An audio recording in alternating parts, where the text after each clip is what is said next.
The staff weapon blast took out the DoD. Not a graze, a direct hit, the crystal interface exploding in a cascade of amber light and superheated Naquadah fragments that scattered across the stone plaza like shrapnel from a grenade. Sergeant Marcus Webb hit the ground hard. P-90 already up, already firing, the familiar triple burst chatter of the weapon cutting through the screams of villagers fleeing the tree line. Teal'c moved left without being told. Staff weapon leveled, the distinctive whump crack of his return fire dropping 2 Jaffa in golden serpent armor before they'd fully cleared the gate steps. "Carter!" Colonel Jack O'Neill's voice was flat and controlled in the way it only got when things were genuinely bad. "Tell me you can fix that." Samantha Carter was already on her knees beside the shattered DoD, hands moving through the smoke, fingers finding the housing beneath the cracked pedestal. One look told her everything she didn't want to know. The control crystal matrix, all 7 primary interface nodes, had been reduced to fused slag. She pulled her hand back. "Not in the next 4 minutes, sir." "How about 5? "Not in the next 5 minutes either." For crying out loud. Daniel Jackson pressed his back against the gate's lower ring, trading pistol shots with a Jaffa position 40 meters northeast, squinting through the acrid smoke that rolled off the burning village longhouses. The planet, P4X774, a pre-industrial human settlement of roughly 3,000 souls that SG-1 had been scheduled to make peaceful first contact with, was no longer peaceful. It had stopped being peaceful approximately 11 minutes ago, when a Jaffa scouting force bearing the mark of Anubis had come through the gate 40 seconds behind them, which meant the SC had an intelligence problem they'd be dealing with for weeks, assuming they survived the next 4 minutes. The gate stood behind them, cold and inert. No power. Nowhere to go. O'Neill counted Jaffa positions, 14 visible, probably more in the trees. 1 Al-Kesh, mid-range Goa'uld bomber, ugly and functional as a brick, banking low over the village in a holding pattern, not yet firing, which meant the commander wanted prisoners. That was the only good news, and it wasn't very good. Teal'c. O'Neill didn't look at him.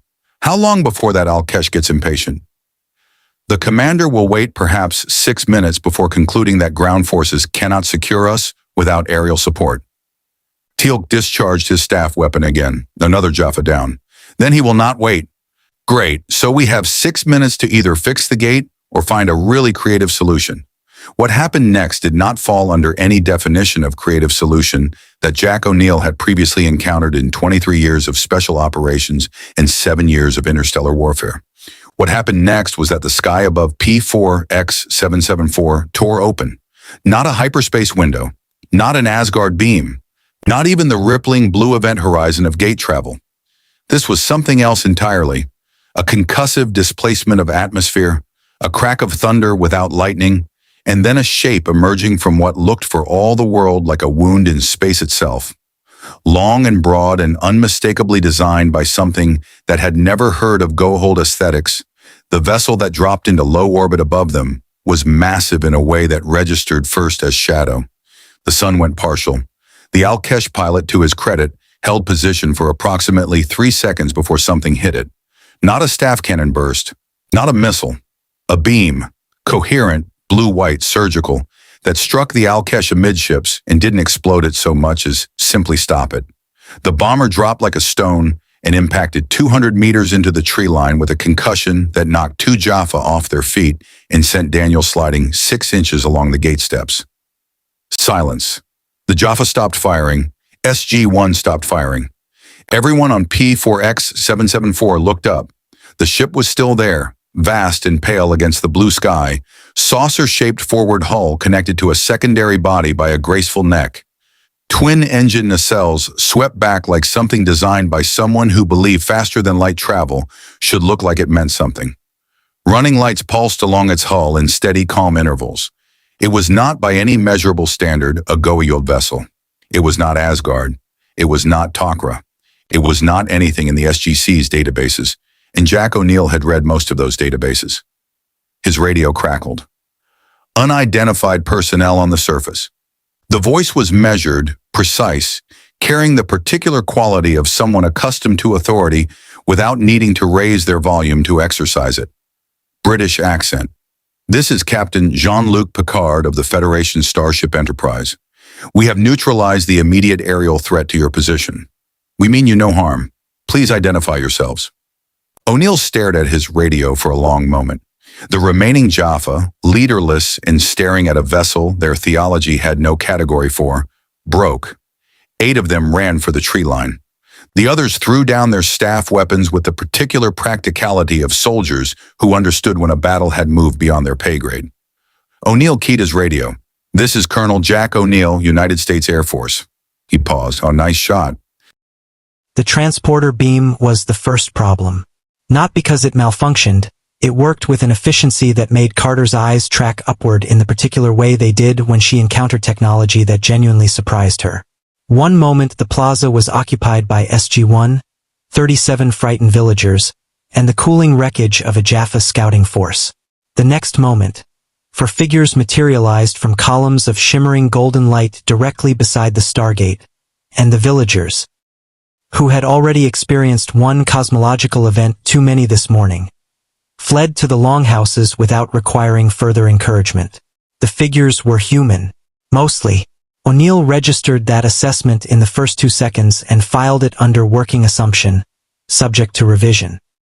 The one in the center wore a dark uniform with a burgundy upper section and the bearing of someone who had been making command decisions in hostile situations long enough that the hostility had stopped being interesting. Late 50s, sharp eyes, no hair, which O'Neill catalogued with the fraternal recognition of a man who had stopped fighting that particular battle years ago. Behind him stood a woman with dark hair and a presence that felt like she was reading the room on a frequency nobody else had access to. Beside her, a large man with a ridged forehead and the posture of someone who had decided several years ago that relaxing was for other people. And to the left, moving with a smoothness that resolved O'Neill's mostly human assessment into something more complicated, a figure with gold-tinted skin and eyes that didn't quite catch the light the way eyes were supposed to. The one in the center spoke first. Colonel O'Neill. Not a question. I'm Captain Picard. I apologize for the abrupt intervention. We detected the energy discharge from orbit and determined that speed was preferable to protocol. In my experience, O'Neill said, speed usually is. He looked past Picard at the ship still hanging in the sky above them, then back. That's a big ship. 640 meters. The gold-skinned figure offered, with the helpful precision of someone who had never learned that volunteering exact measurements in tense first-contact situations was socially complicated. That's data, Picard said. My apologies. He provides information reflexively. It is accurate information, Data said, without apparent concern. Carter had her hand extended before O'Neill could introduce her, which was on brand. Major Samantha Carter, Air Force. Your phaser, that was a phased energy beam? Forced plasma discharge through a magnetic confinement barrel. The woman with dark hair, Counselor Troy, they'd learn shortly, smiled slightly.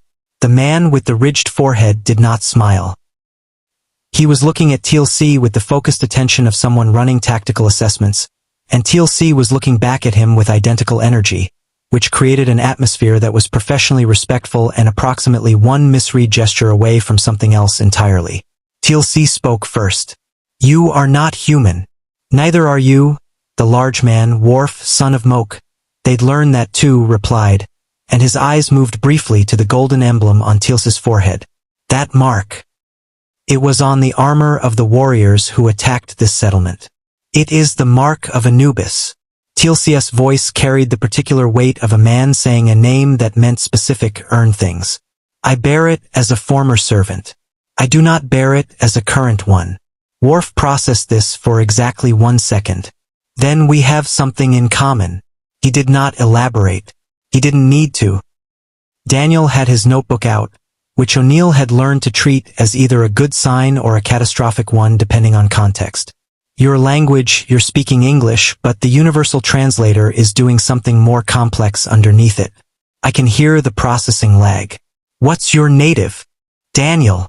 O'Neill said it with the tone of a man closing a door gently but firmly. I'm just. Not right now. Picard had been watching this exchange with the expression of a man who had conducted enough first contacts to know that the first 5 minutes were almost never about what they appeared to be about. He turned slightly, taking in the Stargate, the full ring of it, 9 chevrons carved in ancient stone, the inner track of 39 symbols still faintly luminescent from the last attempted dial sequence. He looked at it for 4 seconds longer than he looked at anything else. "That structure," he said. "We detected it from orbit. The energy signature it emitted during what I assume was your attempted departure. It's consistent with nothing in our databases. The geometry suggests considerable age. Several million years, give or take," Carter said. Picard absorbed this. "Built by whom?" "The ancients," Daniel said, and then glanced at O'Neill, who had not told him to stop talking about ancients specifically. "A race that preceded all current civilization in this galaxy. They built a network of these, thousands of them, across 2 galaxies. They connect, step through one, emerge from another, instantaneously, regardless of distance." The silence that followed was the specific kind that happened when someone encountered a concept that reorganized several prior assumptions simultaneously. Picard handled it the way he apparently handled most things, by standing very still and thinking very fast. "Instantaneous travel between star systems," he said. "Without a vessel." "Without a vessel," Daniel confirmed. Picard looked at the gate again, then at O'Neill. "And the people who built this network, where are they now?" "Complicated answer," O'Neill said. "I have time." "You really don't." O'Neill's radio crackled. "SGC frequency," General Hammond's voice cutting through the static with the particular urgency that meant the situation had already been escalated to people wearing more stars than O'Neill. "We need to get that DHD repaired and get your ship out of visible orbit before someone else takes notice. The people who sent those Jaffa are going to notice their Alkesh stopped reporting in, and when they do, the last thing we want is a 640-meter unknown vessel sitting in open sky." "Colonel," Picard said carefully, "my ship is more than capable of defending." "Against 14 Hataks?" O'Neill asked. Picard paused. "How many is a Hatak?" "Pyramid. Flies. Shoots things. They travel in groups." O'Neill started walking toward the treeline where Webb had cached the repair kit. "Welcome to our galaxy, Captain. It's been trying to kill us for 7 years. We've gotten pretty good at not letting it." General George Hammond had seen a great deal in his tenure commanding Stargate Command. He had watched a man ascend to a higher plane of existence in the infirmary on level 21. He had authorized a nuclear weapon being carried through an alien portal by a man dressed as an Egyptian god. He had shaken hands with a being who looked like a Roswell Gray and commanded the most advanced fleet in the known galaxy. He had, on one memorable Tuesday, approved a mission plan that involved Colonel O'Neill deliberately getting himself captured by a system lord, which had worked, technically, in the way that plans sometimes worked when the definition of success was applied generously. He had not, until 0947 hours on a Thursday morning, looked out the control room window at the Stargate and watched a starship captain from a parallel universe stand in his gate room with the composed attention of a man cataloging everything he saw for later analysis. "SG-1's IDC confirmed 40 minutes ago," Harriman reported from the dialing console, with the practiced calm of a man who had learned to treat the unprecedented as procedural. MALP feed from the surface showed the DHD had been repaired. Teal'c crystal splice, Major Carter's work. The Enterprise moved to the dark side of P4X 774's moon at Colonel O'Neill's request before they gated back. "And the ship is still there?" "Yes, sir. Holding position." Captain Picard appears to have followed the Colonel's instructions without requiring extensive convincing. Hammond filed that detail away. A commander who listened to field recommendations from people who knew the terrain was either pragmatic or well-trained. In his experience, those were usually the same thing. He went downstairs. Picard stood with his hands clasped behind his back in the gate room. 4 of his senior officers arranged around him with the unconscious tactical spacing of people who had spent years operating in potentially hostile environments. "Dr. Crusher." Hammond had read Carter's rapid field briefing on the transport ride through the gate, was already in quiet conversation with Dr. Fraser near the blast door, their professional shorthand moving faster than the conversation's diplomatic function required. Worf stood 2 meters to Picard's left and had not visibly relaxed since arrival. Data stood to the right and was looking at the gate's iris mechanism with an expression that, on a human face, would have been called fascination. O'Neill was leaning against the wall eating a power bar. "General Hammond." Picard extended his hand. His grip was firm without performing firmness.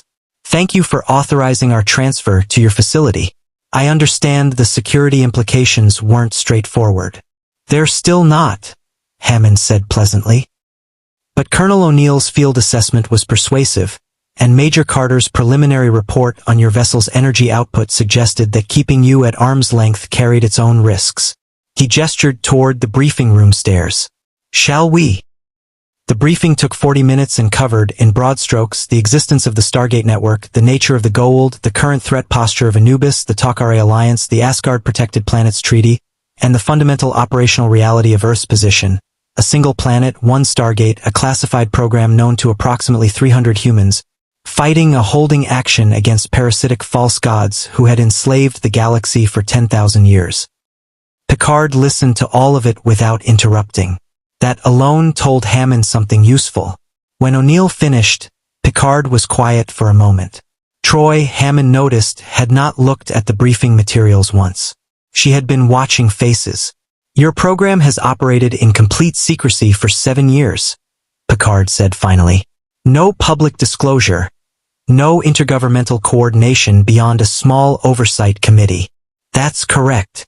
And the global population of Earth, your Earth, remains unaware that this network exists, that your planet has been in active conflict with an interstellar empire."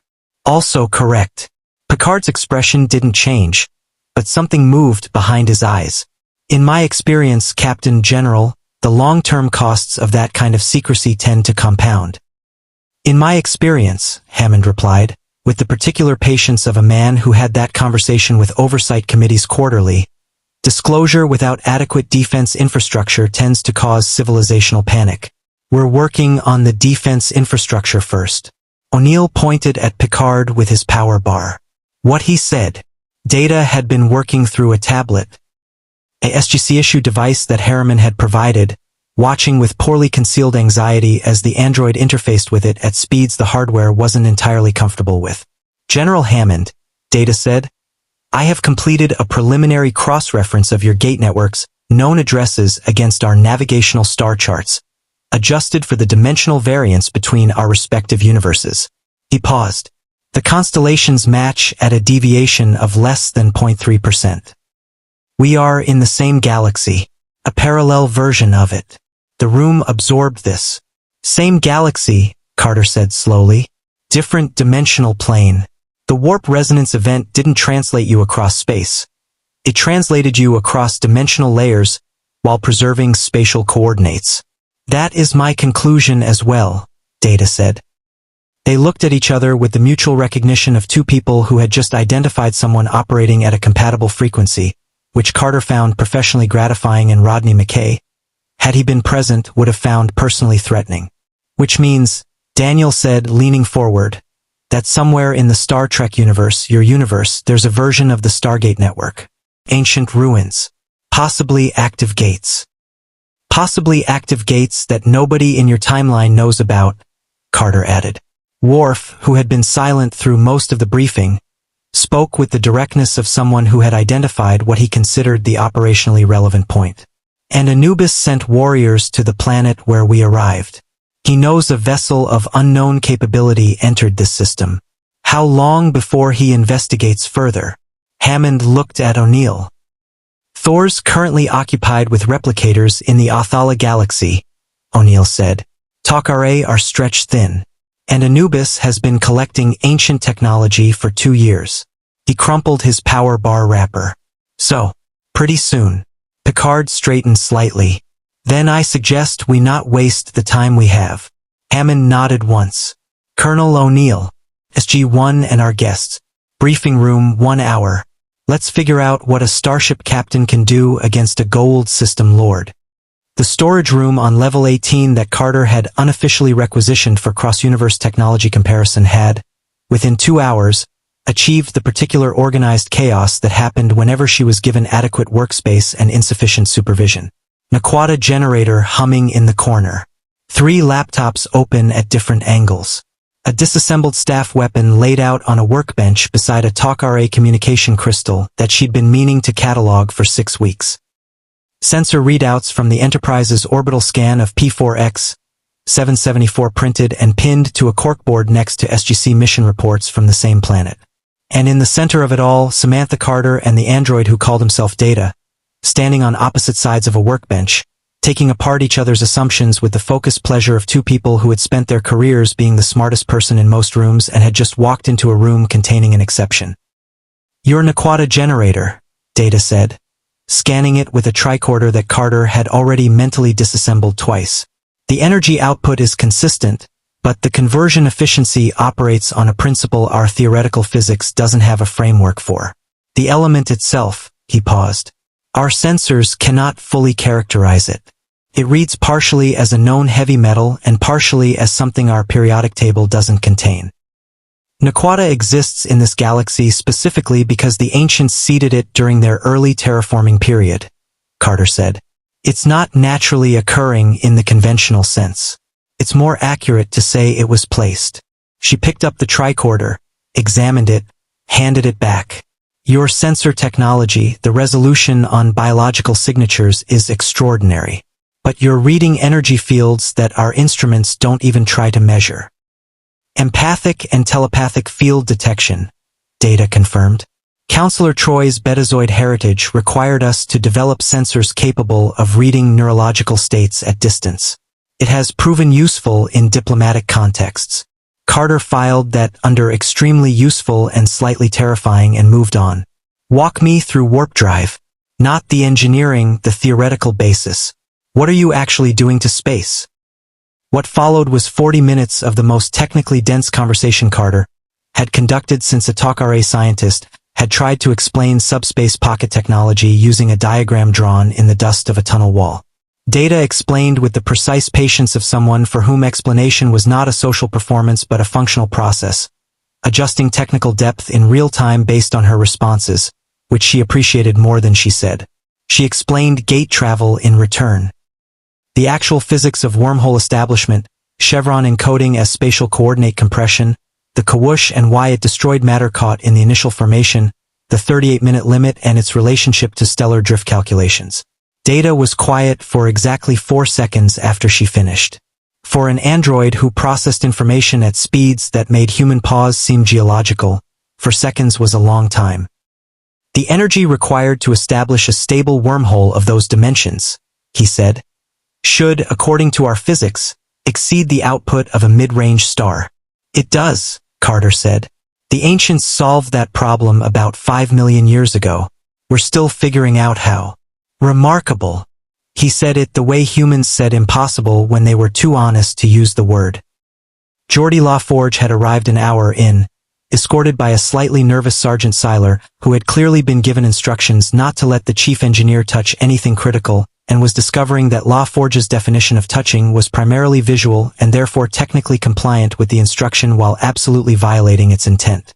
His visor, the sensory prosthetic that let him see across the full electromagnetic spectrum, had already identified 17 things about the SGC's power infrastructure that Carter's team hadn't noticed, which he mentioned with the enthusiastic tactlessness of an engineer who had not yet learned to soften observations about other people's systems. "Your Naquadah reactors are running about 12% below optimal because the magnetic containment coils are misaligned by about 2 degrees, he said, pointing at a wall with the confidence of a man seeing through it. "Has been for a while, judging by the thermal signature." Seiler turned slowly to look at Carter. "I'll add it to the list," she said. Meanwhile, 1 floor up, Daniel had cornered Counselor Troy in the commissary with 3 folders of ancient text translations and the expression of a man who had found someone who could potentially read emotional resonance from a dead language and was not going to let that opportunity pass without thorough exploitation. The emotional content embedded in ancient architectural design, he was explaining, gesturing at a photograph of a ruin on P3R272, suggests the ancients experienced something close to grief on a civilizational scale during the Plague period. But I can't determine from the text alone whether the emotional register is collective or individual, whether this was a culture mourning together or a writer mourning alone. Troy studied the photograph carefully. You want me to tell you if stone can hold feeling? I want you to tell me if they believed it could. Because the design choices suggest they tried to put something into these structures intentionally. Something they wanted to survive them. Troy was quiet for a moment. I can't read something that isn't alive, she said. But I can tell you that the people who built this, based on what I've felt in the people who've been near ancient sites, from your colleagues' memories and the residual impressions they carry. She looked at the photograph again. They weren't running from the plague.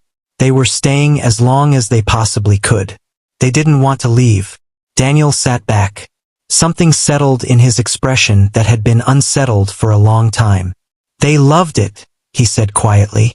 They loved being physical, being here. Enough to make it beautiful even at the end, Troy said. Daniel looked at the photograph for a long moment. Then he picked up his pen and started writing faster than he had in months. Down the hall, in a gymnasium that a bemused Sergeant Seiler had unlocked at Worf's request, Teal'c and the Klingon were sparring. They had not spoken much. They didn't need to. Two warriors from subjugated peoples who had chosen rebellion over service had identified in each other something that language moved around rather than through, and the gymnasium floor was where that recognition was being processed with appropriate directness. Worf was faster than he looked. Teal'c was stronger than anyone ever adequately prepared for. They had been at it for 40 minutes and both of them looked, for the first time since arriving in their respective strange situations, entirely at ease. O'Neill stood in the doorway watching, coffee in hand. You're not going to stop them? Seiler asked from behind him. Stop them? O'Neill watched Teal'c take a hit that would have put a normal human through the wall and respond with a grip that lifted Worf 6 inches off the mat. Absolutely not. Anubis did not make decisions quickly. This was, paradoxically, what made him dangerous. Lesser system lords acted on appetite. Apophis had attacked Earth twice because he wanted to, because the wanting was enough, because gods did not require strategic justification for their impulses. Anubis had survived the collective attempt of every system lord to destroy him, had returned from a form of death that should have been permanent, had accumulated ancient knowledge that no Goa'uld had any business possessing, not by acting on appetite, but by waiting until the shape of a situation became completely clear before committing resources to reshaping it. The report from the Alkesh commander. The final transmission before the vessel's energy signature vanished from his sensors entirely, had been 3 sentences. Unknown vessel. Massive. Origin unknown. Anubis had listened to those 3 sentences 4 times.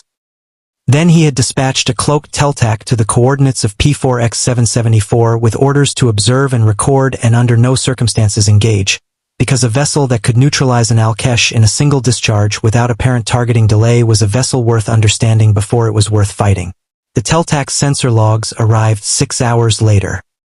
Anubis reviewed them in the silence of his command chamber aboard his flagship, the cowled mask of his partially ascended form casting no shadow in light that bent slightly wrong around him.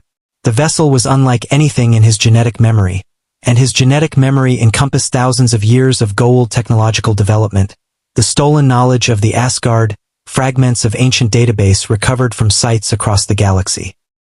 The hull geometry suggested neither ancient nor Asgard origin. The energy signatures were internally consistent but externally foreign, a closed technological vocabulary he had never encountered, which meant it came from somewhere his knowledge didn't reach. That was, in the long catalog of things Anubis had found interesting over several millennia, the most interesting thing he had encountered in years. His first prime entered without announcement. A privilege earned through demonstrated competence rather than granted through rank.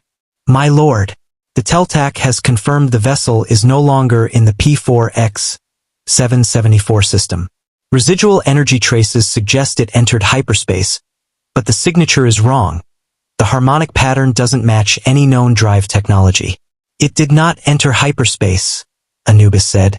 It went somewhere the Teal'c sensors interpret as hyperspace because they have no other category available. He turned from the sensor display. The Tauri. You believe the vessel went to Earth? I believe the vessel went wherever SG-1 goes when their missions end. His voice carried the particular quality of certainty that came not from arrogance but from pattern recognition developed across centuries of watching the SGC confound probability. The Tauri have been accumulating allies with the persistence of people who understand they cannot win alone. Asgard. Teal'c. Free Jaffa. Each alliance improbable. Each alliance real. He moved toward the star map. This vessel is another alliance. One with technology one don't recognize and therefore cannot immediately counter. His first prime waited. Prepare 3 attacks, Anubis said. Not for immediate deployment. For readiness. He studied the coordinates of P4X 774 on the star map, then let his gaze move along the network of gate addresses toward Earth. I want to know what that ship can do before I decide whether to take it or destroy it. In the SGC infirmary, Dr. Beverly Crusher was having the most professionally destabilizing conversation of her medical career, which was an achievement given that her medical career had included treating Klingon battle wounds, betazoid neurological anomalies, and one memorable incident involving a crew member who had temporarily become a fish. Dr. Janet Fraser had pulled the complete biological workup on Teal'c that she'd accumulated over 6 years, and the two of them were sitting across from each other with the files between them and the mutual expression of physicians who had discovered that their separate impossibilities were pointing toward the same underlying question. The symbiote essentially replaces the immune system, Fraser explained, indicating the relevant scan. The larvae produce a protein that the Jaffa physiology integrates completely within the first year of implantation. Remove it after that point and the host body can no longer regulate basic cellular function independently. Crusher studied the scan with her medical tricorder. The protein signature, it's not parasitic in a conventional sense. The symbiote isn't consuming the host's resources. It's augmenting them. Significantly, Teal'c heals at roughly 4 times human normal. His strength and endurance are substantially enhanced. His lifespan with a mature symbiote extends to several centuries. Fraser paused. The Goa'uld engineered the Jaffa this way deliberately. Perfect soldiers who literally cannot survive without their gods. Elegant, Crusher said, with the specific disgust of a healer using that word to mean something entirely different than its definition. And the Teal'c, the symbiotes who oppose the Goa'uld, they maintain this same biological relationship with willing hosts. Equal partnership. The host retains full autonomy and awareness. Both personalities coexist. Fraser pulled another file. Jacob Carter, General Carter, my colleague's father, has been blended with a Teal'c named Selmak for 3 years. By all measurable indicators, both of them consider it the best decision they've made. Crusher sat back. Her tricorder hummed softly as it continued passive scanning. In my universe, we've encountered symbiotic relationships, parasitic possession, neurological override. But nothing with this level of biological engineering sophistication combined with this level of cultural institutionalization. She looked at Fraser directly. How do you treat the psychological damage? For the Jaffa who leave, who choose freedom, the biological dependency is solvable with tretinin. But the psychological architecture of believing yourself property of a god for your entire life. Carefully, Fraser said, and slowly, and mostly by watching Teal'c exist. Crusher followed her gaze through the infirmary window to where Teal'c was walking down the corridor toward the briefing room. Posture straight, expression settled, wearing his freedom like something he'd paid for and intended to keep. That, Fraser said quietly, is the most effective treatment we've found. Jacob Carter arrived through the gate at 0600 hours with the particular energy of a man who had been traveling through Teal'c tunnels for 18 hours and had opinions about it. He came through alone, which meant the Teal'c High Council had decided the situation warranted a personal assessment rather than a written intelligence brief, which meant they were either very interested or very concerned. In Jacob's experience with the Teal'c, those two conditions were usually the same condition wearing different clothes. He stopped at the bottom of the gate ramp. Picard was standing in the gate room. Jacob looked at him, then at O'Neill, who was standing to the left with the expression he wore when he was waiting for someone else to process something he'd already processed and moved past. Jack, Jacob said carefully. Why is there a starship captain in the gate room? Long story. Teal'c is already analyzing his uniform insignia, Jacob said.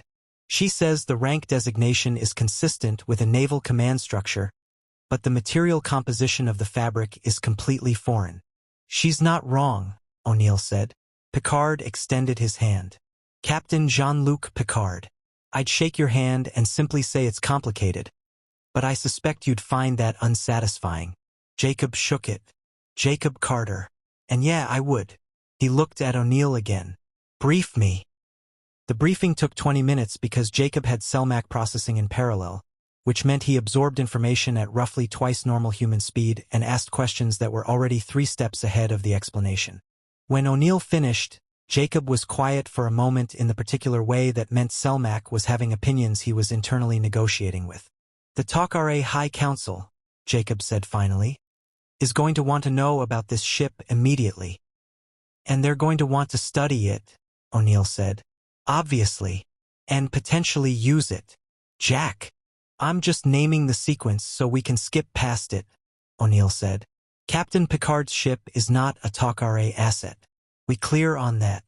Jacob looked at Picard with the evaluating expression of a man running simultaneous assessments from 2 different perspectives. The Council's concern is legitimate. An unknown vessel of this capability appearing in gold space. Anubis will already know something arrived at P4X 774. His intelligence network is better than we'd like. We're aware, Carter said. Then you know why I'm here. Jacob set his case on the briefing table and opened it. Inside, a Teal'c data crystal glowed faint amber. 6 hours ago, a Teal'c operative inside Anubis's fleet sent a compressed transmission. Anubis dispatched a cloaked Teal'c to P4X 774 immediately after the Alkesh went silent. They got sensor readings on the Enterprise before she moved to the moon's dark side. He looked at Picard. He knows you exist. He doesn't know what you are. That uncertainty is currently the only thing keeping him cautious. Picard absorbed this without visible alarm, which Jacob noted approvingly. How long does that caution last? With Anubis? Until he finishes analyzing what his Teal'c recorded. After that, he moves. Jacob plugged the crystal into the Teal'c interface they'd installed on the briefing table 2 years ago. A holographic star map materialized, Milky Way, System Lord territories rendered in cold blue light, Anubis's fleet positions marked in red. 3 Hattacks, Jacob pointed out, currently at a staging point 2 days from Earth at maximum hyperdrive. He's not committed yet, but he's positioned. The map hung between them, its red markers carrying the specific weight of numbers that made Picard study it with new attention. O'Neill watched him do the math. 3 Hattacks, Picard said. What is each vessel's combat capability relative to your own? Each one outguns everything Earth currently has in orbit, Carter said. Combined, they could crack the planet's infrastructure in about 6 hours. Riker, who had been quiet through most of the briefing, leaned forward. The Enterprise could engage 3 vessels simultaneously. Our shield geometry and weapons range. With respect, Commander, Jacob said, and Teal'c's harmonic undertone colored his voice slightly. Anubis doesn't send 3 Hattacks when he expects to fight 3 Hattacks worth of resistance. He sends what he calculates is sufficient. If he decides the Enterprise is a serious threat, the next transmission I receive from inside his fleet will show considerably more red markers on this map. Silence settled over the briefing room. Picard stood, moved to the map, and studied it with his hands clasped behind his back. O'Neill had seen enough commanders in enough briefing rooms to read the specific quality of thinking happening behind that stillness. Not hesitation, not fear, but the particular focus of someone refusing to let urgency compress their reasoning before it was finished. The planet with the Stargate, Picard said.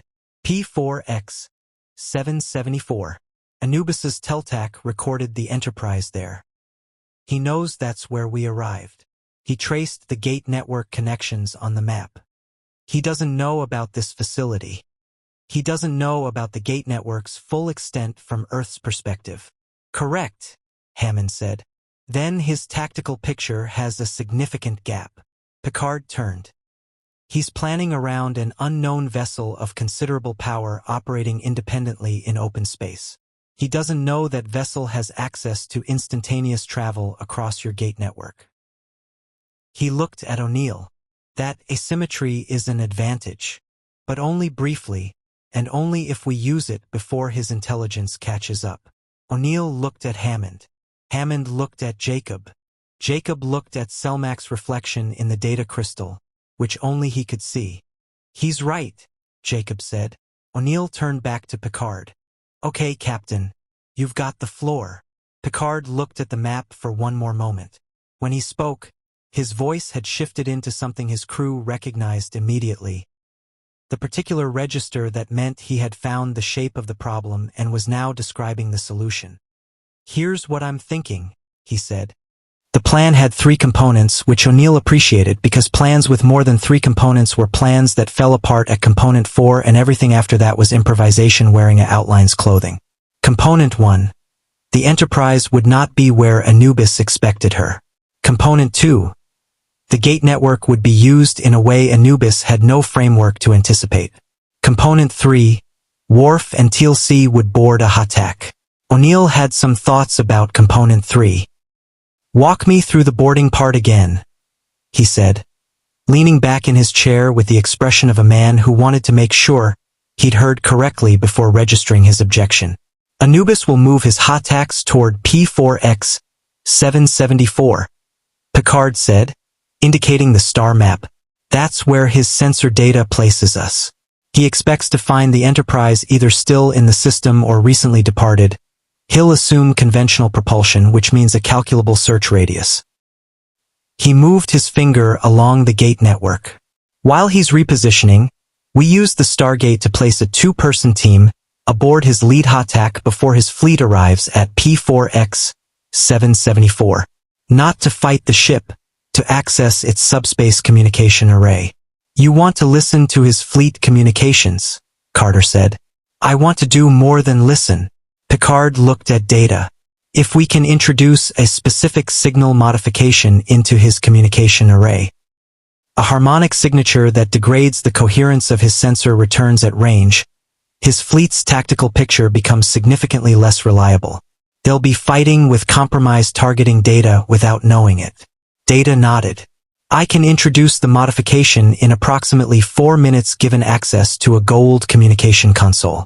The degradation would be subtle enough to avoid immediate detection but significant enough to reduce targeting efficiency by 30 to 40%. For how long? Hammond asked. 6 to 8 hours before the system self-corrects, Data said. Sufficient for the engagement window. O'Neill looked at Teal'c. You've boarded a Hatak before. Many times, Teal'c confirmed, with the equanimity of a man for whom boarding enemy flagships was a professional category rather than an exceptional event. With Worf, Teal'c looked at Worf. Something passed between them that was less a conversation than a mutual confirmation. He will be adequate, Teal'c said. Worf's expression suggested he found adequate an interesting word choice. He did not dispute it. The operational preparation took 4 hours. Carter and LaForge worked the gate address for a Planet 3 systems from P4X 774, close enough to the Hatak's projected route that ring transport from the planet's surface to the ship was achievable, far enough from Earth that a gate activation wouldn't draw attention to Cheyenne Mountain's coordinates. Teal'c RA intelligence from Jacob provided the Hatak's patrol schedule. The lead vessel would make a standard sensor sweep of the system 30 minutes before the fleet committed to P4X 774. That was the window. Worf familiarized himself with Jaffa armor in 40 minutes, which was faster than most SGC personnel managed, and wore it with the particular authenticity of a warrior who understood that the difference between convincing and unconvincing disguise was whether you believed the posture before you believed the costume. Teal'c watched him settle the helmet into place and said nothing, which in Teal'c's vocabulary was a form of approval. They went through the gate at 1,400 hours. The planet was cold, high altitude, thin atmosphere, scrub vegetation across rocky plains that stretched to a mountain range on the horizon. The gate stood on an ancient platform, the DHD intact, the area deserted. No Jaffa. No gold presence. Just wind and the faint smell of something mineral in the air that caught at the back of the throat. They had 22 minutes before the Hatak's patrol sweep brought it within ring transport range. Teal'c used 16 of them to brief Worf on Gold ship interior layout, corridor structure, patrol patterns, the specific acoustics of a Hatak that told an experienced infiltrator where guards were before visual confirmation. Worf listened with complete attention and asked 4 questions, all of them precise and operationally relevant. "You have done this kind of work before," Teal'c said. It wasn't a question. "I was a Starfleet security officer for 11 years before my current posting," Worf said. "I have conducted 13 covert boarding operations. In enemy territory? In enemy territory, in disputed territory, and once in Federation territory, which was the most politically complicated." He checked his staff weapon. He'd insisted on a real one rather than a prop, and his handling of it after 30 minutes of instruction was competent enough that Teal'c had not insisted otherwise. The Klingon Empire also provided certain training that Starfleet's curriculum does not cover. Such as, Worf's expression didn't change. How to move through a ship without the ship knowing you are there. Teal'c considered this. Indeed, the ring transport activated at minute 19. Rings descending from the Hatak's underbelly as it passed through minimum range, the golden light pulling them up through atmosphere and depositing them in a cargo bay that smelled of staff weapon discharge residue, and the particular metallic undertone that Teal'c associated with Anubis's ships specifically. Something in the alloy composition his engineers used, a preference for materials that conveyed a particular aesthetic of power through their smell as much as their appearance. 3 Jaffa in the corridor outside. Teal'c held up a fist. Worf went still with a completeness that surprised him. Most humans new to covert work stopped moving but couldn't stop the small tells, the breath adjustments, the micro-shifts of weight. Worf stopped the way a predator stopped, which was to say entirely, and waited with the patience of something that understood that timing was the difference between a fight and a non-event. The patrol passed. They moved. The communication array was on level 7, which Teal'c knew from 11 years of service aboard vessels of this class. They reached it in 4 minutes and 16 seconds without contact, which was either excellent tradecraft or good fortune and was probably both. Data's modification took 3 minutes and 50 seconds. On the way back to the cargo bay, they encountered 2 Jaffa who were not on the patrol schedule. The fight lasted 11 seconds. Neither Jaffa had time to raise an alarm. Teal'c looked at Worf afterward. Worf was straightening his armor, expression professionally neutral. "Adequate," Worf said. Teal'c's expression did not change, but something in it did. "Indeed," he said. The Enterprise was not at P4X 774 when Anubis's fleet arrived. She was 3 light minutes away, running without active shields or weapons, every non-essential system powered to minimum draw, sitting in the sensor shadow of a dense asteroid belt that Carter had identified from the SGC's Planetary Survey database, and La Forge had navigated through at quarter impulse with the focused attention of a man who understood that the difference between a sensor shadow and a detected position was approximately 1 degree of arc. Riker had the bridge. Picard was in the gate room. Not the Enterprise's gate room, the SGC's. Standing beside the active wormhole's event horizon, watching the blue light play across the gate room's concrete walls with the expression of a man who had stepped through many thresholds in his career and had developed a philosophical relationship with the act of crossing them. "You've been through this before?" Carter asked, checking her equipment for the 3rd time, which was her version of nervous energy management. "The transporter dematerializes and rematerializes matter at the quantum level," Picard said. "Philosophically, the question of whether the person who steps out is the same person who stepped in is one I've had considerable time to consider. And I've decided the question is less important than what the person does after arriving." He looked at the event horizon. "Same principle applies here, I imagine." "The kawoosh is the dangerous part," Carter said. "That's already happened on the other end. What you're stepping into is stable. Then let's not keep it waiting." They went through in 2 groups, Picard and Carter first, then Hammond's authorization for a 4-person SG-1 configuration with Daniel and 2 additional SF personnel as gate security. The planet on the other side was designated P2X338, an uninhabited world with a stable atmosphere and a gate positioned on high ground overlooking a flat plain. Chosen specifically because it had a direct line of sight to the space above it and a gate address that appeared nowhere in Anubis's captured intelligence files. The Enterprise beamed down 30 seconds after they arrived. Not personnel, equipment. LaForge had spent the previous 4 hours adapting 3 of the ship sensor relay units to interface with Naquata-based power through a conversion matrix that he and Carter had designed together, arguing companionably about every third junction until they found solutions that satisfied both their engineering vocabularies. The relay units hit the ground in 3 beams of gold light and immediately began passive scanning, feeding data through a modified GDO transmitter back to the SGC, which was feeding it to the Enterprise's bridge through a subspace relay. Carter had jury-rigged from a Teal'c communication crystal and 17 components that Siler had found by disassembling 2 pieces of equipment that O'Neill had been specifically told not to let anyone disassemble. Anubis's fleet just dropped out of hyperspace. Riker's voice came through the relay, slightly compressed but clear. 3 Hatak. Bearing 27 Mark IV relative to P4X 774. They're scanning. O'Neill, standing beside the gate with his P90, and the expression of a man who had learned to treat waiting as a tactical activity, keyed his radio. How long before they figure out we're not there? Their scans are running about 30% degraded, Riker replied, and O'Neill could hear the satisfaction in it. Worf and Teal'c's work. They're getting confused returns off the asteroid field. They think they're seeing us 3 times in different locations simultaneously. That'll buy us about 20 minutes.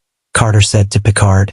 Once his commanders start cross-referencing the returns, they'll identify the interference pattern. We don't need 20 minutes, Picard said. He was watching the sensor relay display. A tablet Carter had configured to show the Enterprise's tactical feed in simplified form. 3 red markers, 1 blue, the geometry between them shifting as Anubis's ships began repositioning around the false returns. We need 12. The plan's second component was Picard's idea and Carter's implementation, which meant it was theoretically elegant and practically terrifying in the way that most of their collaborative work had turned out to be. A Stargate, at the moment of wormhole establishment, produced a measurable subspace pulse, the energy cost of punching a hole through spacetime, compressed into a half-second discharge that the SGC had spent years learning to mask from gold sensors. They'd never fully solved that problem. The pulse was too fundamental to the gate's function to eliminate. Carter had stopped trying to eliminate it. Instead, she had spent 4 hours with data calculating what happened if you established and collapsed a wormhole in rapid sequence. Not for travel, but purely for the subspace discharge. 5 gates, across 5 uninhabited planets, dialed in sequence and immediately shut down. Each pulse precisely timed. Each one hitting Anubis's fleet sensors from a different directional vector. It wouldn't read as gate activity. At the degraded sensor resolution Worf and Teal'c had arranged, it would read as the Enterprise moving. Fast. Unpredictably. In 5 different directions nearly simultaneously. SGC confirms gate team is in position. Hammond's voice came through Carter's earpiece. All 5 addresses standing by. Carter looked at Picard. On your mark, she said. Picard watched the tactical display. 5 gates fired in 11 seconds. The subspace pulses detonated across Anubis's sensor network like a percussion sequence designed by someone who understood that confusion was a force multiplier. Each discharge hitting from a different vector, the degraded sensor returns fracturing into 17 simultaneous Enterprise ghosts that Anubis's tactical officers spent 4 critical seconds trying to resolve into a coherent picture before concluding, incorrectly but understandably, that the unknown vessel had a propulsion system that defied everything their targeting computers understood about physics. Which was exactly what Picard had wanted them to conclude. Now, Mr. Data.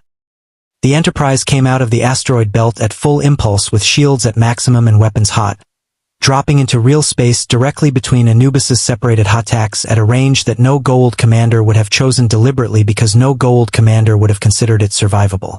Close enough that staff cannon targeting required the Hataks to reorient their firing arcs to avoid hitting each other.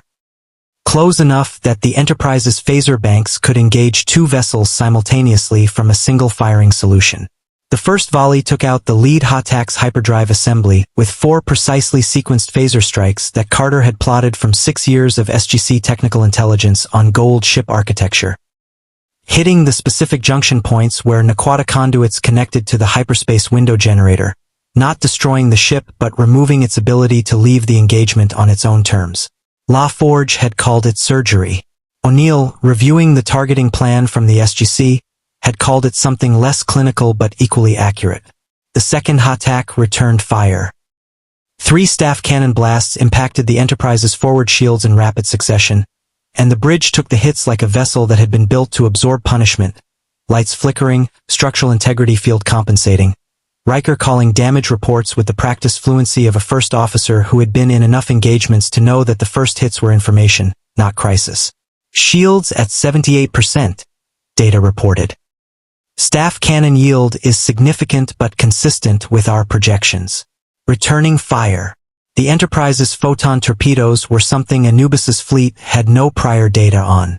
The first 2 bracketed the second HATAC's shield emitters, not destroying them, but overloading the frequency harmonics in a way that Carter had suggested and data had calculated would force a full shield reset, leaving the vessel unprotected for approximately 8 seconds.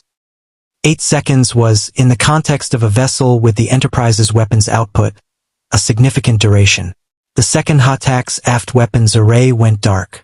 The third HATAC pulled back, standard gold tactical doctrine when an engagement stopped conforming to projections, which O'Neill had always found simultaneously predictable and frustrating. Predictable because it created a consistent gap in their battle rhythm. Frustrating because it meant the fight always lasted longer than it needed to. Third vessel is increasing range, data reported. They are attempting to establish a firing position outside our current phaser envelope. Pursuit course, Riker ordered. Keep them from establishing range. Commander. Data's voice carried a precision that the crew had learned to distinguish from his standard tone. Something that happened when he had identified information that was operationally urgent. I am detecting an additional energy signature emerging from the lead HATAC. It is not a weapon system. Riker looked at the display. What is it? A ring transport. Someone is leaving the ship. In the SGC gate room, the wormhole from P2X338 had been open for 30 seconds when Carter came through at a run, Picard 3 steps behind her. Both of them reading the same tactical feed on Carter's tablet and arriving at the same conclusion simultaneously. He's running, Carter said. Hammond was already at the control room window. Anubis. Ring transport from the lead HATAC to the third vessel, the one that pulled back. The third HATAC is his escape platform. Carter was at the dialing computer before she'd finished the sentence. If he reaches hyperspace range, he'll withdraw, consolidate, and come back with 20 ships, O'Neill finished. He was looking at Picard. Can the Enterprise intercept before he jumps? Picard was already on the communication relay. Mr. Data. The third HATAC. Can we cut off its hyperspace window before it opens? Insufficient time at current intercept velocity, Data replied. The vessel will achieve hyperspace range in 90 seconds. We would require 112 seconds to close. 22 seconds. O'Neill did the math without enjoying it. Daniel, who had been monitoring the gate network diagnostic from a side console, looked up. Jack, there's a gate on that HATAC's intercept vector. Planet called P7J989. It's 11 seconds from the HATAC's current position at their speed. O'Neill looked at Carter. Carter looked at the dialing computer. Then at the gate. Then at Picard with an expression that was equal parts scientific excitement and the specific recklessness that happened when a very good idea arrived faster than the time available to properly evaluate it. The kawoosh, she said. Picard understood immediately. The initial formation pulse. If we dial P7J989 and hold the wormhole open, the unstable vortex expands outward from the gate on that planet directly into the HATAC's flight path. It won't destroy the ship, but it will. Force an emergency drop to sublight, Picard said. Right into the Enterprise's weapons range. O'Neill pointed at the dialing computer. Do it. Carter dialed. The chevrons locked with the rapid precision of someone who had done this 10,000 times. the gates kawoosh erupting outward on P7J989 exactly as the third HATAC crossed the planet's orbital plane. The vortex caught the HATAC's forward shield array, not destroying it, but hitting it with enough raw event horizon energy to force an automatic emergency shutdown of the hyperspace drive. The HATAC dropped to sublight, directly in front of the Enterprise. Riker didn't hesitate. 2 photon torpedoes, precisely placed, took out the vessel's remaining weapons array and drive systems in a sequence that left it intact, powerless, and going nowhere. The battle lasted 19 minutes total. When the Enterprise's sensors swept the disabled HATAC for life signs, they found crew. Jaffa warriors, mostly, and the ship's gold commanders. 2 minor underlords whose names the Teal'c would find useful. They did not find Anubis. The ring transport had moved him again, somewhere in the engagement's final seconds. A destination the Enterprise's sensors hadn't tracked cleanly through the combat interference. He was gone. Not defeated. Not destroyed. Gone, which with Anubis was its own specific category of outcome. O'Neill stared at the empty coordinate on the tactical display for a long moment. "Of course," he said, to no one in particular. The debrief lasted 3 hours and produced a mission report that Hammond knew, with quiet certainty, would never be read by anyone without a level 6 clearance for the remainder of his natural life and possibly longer. He wrote it anyway, with the thoroughness he applied to every report, because the discipline of accurate record-keeping was one of the few things that kept the weight of commanding Stargate Command from becoming something heavier than a man could carry. Someone needed to know what had happened here. Even if that someone was a future officer reading a classified file in a mountain in Colorado 40 years from now, trying to understand how Earth had survived the years when survival wasn't guaranteed. The Enterprise had moved back to lunar orbit, far enough from populated areas to avoid detection by commercial satellites, close enough for transporter range to the SGC. Jacob had gated back to Teal'c Command with the sensor data from the engagement and the news that 2 gold underlords were available for intelligence debriefing aboard the disabled HATAC, which a joint SG team and Teal'c extraction unit were already moving to secure. The HATAC itself, largely intact, weapons stripped, drive systems cold, was a salvage question that Hammond had forwarded to the Pentagon with the specific wording that meant this requires a decision above my pay grade and I need that decision in writing. The Jaffa crew had surrendered without significant resistance, which Teal'c had explained was less about the battle's outcome and more about the specific theological problem Anubis's abandonment created. Warriors who believed their god had personally fled while leaving them to face the consequences of his ambition had a complicated relationship with continued loyalty to that god. Bratak, Teal'c had suggested, should be contacted. There were conversations to be had with those warriors that went better in his voice than in anyone else's. Hammond had agreed and added it to the list. Picard found O'Neill on the roof of the Cheyenne Mountain facility at 2100 hours, which required a security escort, 2 elevator rides, and a conversation with a very confused airman who had not been briefed on why a man in a burgundy-shouldered uniform needed rooftop access and had handled the ambiguity with professional credit. The night was clear. Colorado Springs spread below them, ordinary and luminous, the kind of view that looked exactly like what it was. A city full of people living lives entirely unaware that 11 stories beneath them and a network of alien portals away, the shape of their continued existence was being negotiated on a daily basis. O'Neill had a coffee. He offered one to Picard, who accepted it. They stood in comfortable silence for a moment, which was its own kind of statement about how far the last 36 hours had moved them from the formal distance of first contact. "He got away," O'Neill said. "Yes. Anubis. He always gets away." O'Neill looked at his coffee. "We've stopped his plans 4 times. Destroyed assets it took him decades to build. He keeps getting away." "In my experience," Picard said, "the adversaries who survive through patience and adaptation rather than power are the most difficult to permanently resolve." He considered the city below. "But they can be resolved. It simply takes longer than anyone wants it to. That's either reassuring or deeply unhelpful. In my experience, those are frequently the same thing." O'Neill almost smiled. It was the closest thing to a smile he'd managed since the engagement, which Picard had noticed and correctly attributed to the specific weight a commander carried when an enemy escaped. Not failure exactly, but the particular cost of incomplete outcomes. Your people, O'Neill said after a moment. They're good. All of them. So are yours. Worf and Teal'c. O'Neill shook his head slightly. I'm putting that in the report. 2 sentences. No elaboration. Just Worf and Teal'c boarded a Hatak, completed the mission, and came back. Future readers can fill in whatever they imagine. Whatever they imagine will probably be accurate, Picard said. Below them, through the mountain's infrastructure, the Stargate was cycling through its nightly diagnostic chevrons, testing their lock sequences in a low-power sweep that sent a barely perceptible vibration through the rock.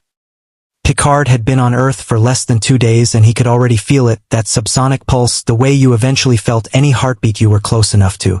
The dimensional breach that brought you here, O'Neill said. Carter's working on it. I know. She and Data have been at it for 6 hours. Picard's voice was measured. She's optimistic. She's always optimistic. It's her most professionally useful quality and her most personally exhausting one. O'Neill finished his coffee. She'll figure it out.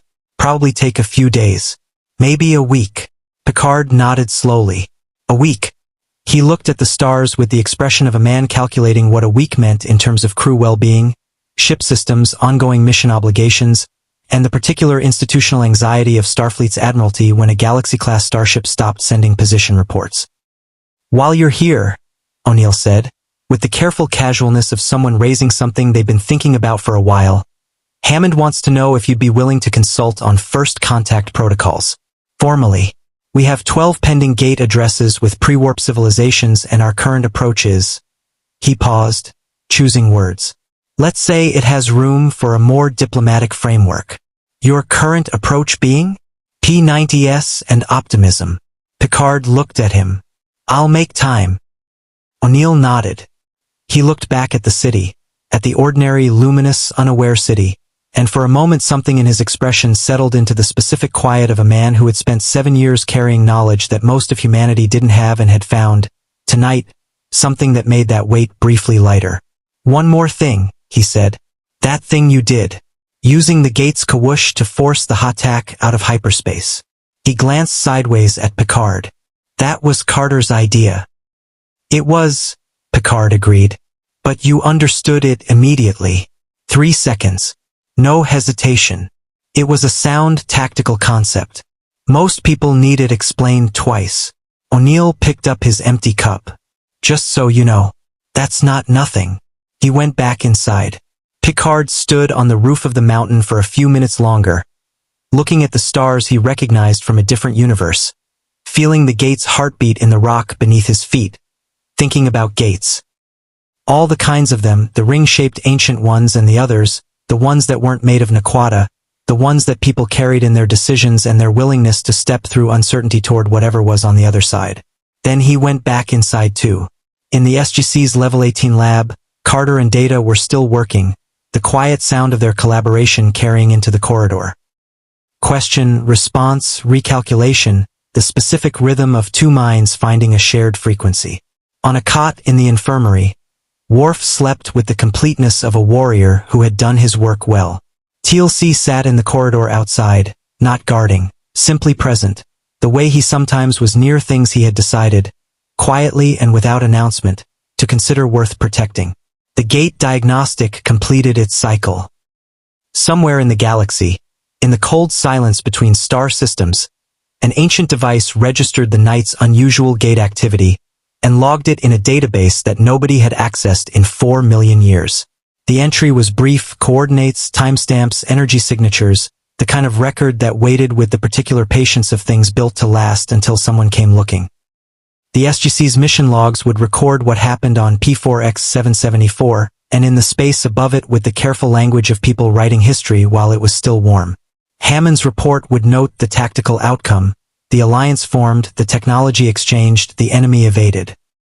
It would note, in careful official language, that a starship from a parallel universe had made contact with the SGC, had fought alongside SG-1 against a gold system lord, and had conducted itself with a professionalism and integrity consistent with the best traditions of interstellar service.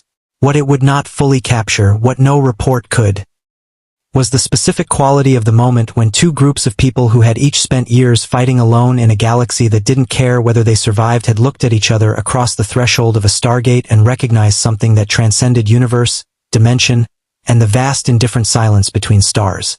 The recognition that the fight was worth having. That the gate was worth stepping through. That indeed, whatever waited on the other side was worth facing together. The Enterprise returned to its own universe 9 days later, carrying a gate address encoded in its navigational database. A set of 7 symbols that corresponded, Carter had confirmed, to a dimensional variance frequency rather than a spatial coordinate. A sequence that had never been dialed and might never work again and was kept in the SGC's most classified files under a heading that Hammond had chosen himself. It read simply, Starfleet. The Stargate sat in its gate room, cold and waiting, the way it always waited, patient as the ancients who built it, certain as the physics that governed it, ready for the next chevron to lock, the next wormhole to form, the next threshold to be crossed by people who had learned that the universe's greatest distances were never measured in light years. In the mission files, between the tactical reports and the engineering analyses and the diplomatic assessments, Daniel had added a single note in his cramped archaeologist's handwriting. It said nothing about strategy or technology or the political implications of interdimensional contact. Said, they loved being here too.